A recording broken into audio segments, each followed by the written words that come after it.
Hello everyone. আজকে ছিল শনিবার আর আজকে দুপুরে গিয়েছিলাম একটু বাইরে লাঞ্চ করতে। আসলে সকালে একটা কাজ ছিল, তাই সকাল সকালই বেরিয়েছিলাম বাড়ি থেকে। তারপর সেখান থেকে গেছিলাম এই রেস্টুরেন্টটায় লাঞ্চে। এটা আমাদের বাড়ির এখানেই, ডুমুরজলা স্টেডিয়ামের কাছে। আর এদের মোট দুটো ব্রাঞ্চ আছে হাওড়ায়। আজকে এসেছিলাম এই ব্রাঞ্চটায়। এরা মেনলি চাইনিজ রেস্টুরেন্ট, খাবারটাও বেশ ভালোই বানায়। আমি এর আগেও খেয়েছি এখানে। আজকে খেতে খেতে বেজে গিয়েছিল প্রায় 4:30। স্টার্টারে আর কিছু অর্ডার দিইনি, সোজা চলে গিয়েছিলাম মেন কোর্সে।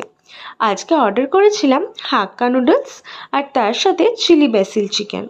আর এই মিক্সড নুডলসটায় দেখো পুরো ভরে ভরে ডিম, চিকেন, প্রন সব কিছু দিয়েছিল। খেতেও দারুণ হয়েছিল। তারপর বাড়ি ফিরে একটু গিয়েছিলাম ছাদে গাছে জল দিতে। আজকে ওয়েদারটাও দারুণ ছিল, ঠান্ডা ঠান্ডা হাওয়া দিচ্ছিল। এরকম বিকেলবেলাগুলো খুব সুন্দর লাগে, আর নিজের সাথে সময় কাটাতেও খুব ভাল লাগে। আর আমার পিছনে দেখো কত গাছ। আমাদের ছাদে অনেক গাছ আছে। আজকে চলো তোমাদের দেখাই কিছু কিছু গাছ, পরে একদিন পুরো ছাদটা ঘুরিয়ে দেখাবো। এই দেখো, এই জবা গাছটায় কত কুড়ি এসছে, আর এই সানসেটের সময় কি সুন্দর লাগছে। এই জবা ফুলটার রংটা অনেকটাই দুধে আলতার মতন। আর এদিকে দেখো অপরাজিতা, বেলফুল সব গাছগুলোতেই কত কুড়ি এসছে। আর এই ফুলটা আমার সব থেকে বেশি ফেভারিট। এটা হচ্ছে অ্যালমন্ডা, আর বাংলায় এটাকে বলে অলকানন্দা।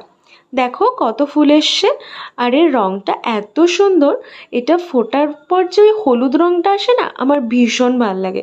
আর হলুদ হলো আমার ফেভারিট কালার। ওকে চলো টাটা, কাল সানডে, কাল আসছি আবার একটা নতুন ব্লগ নিয়ে।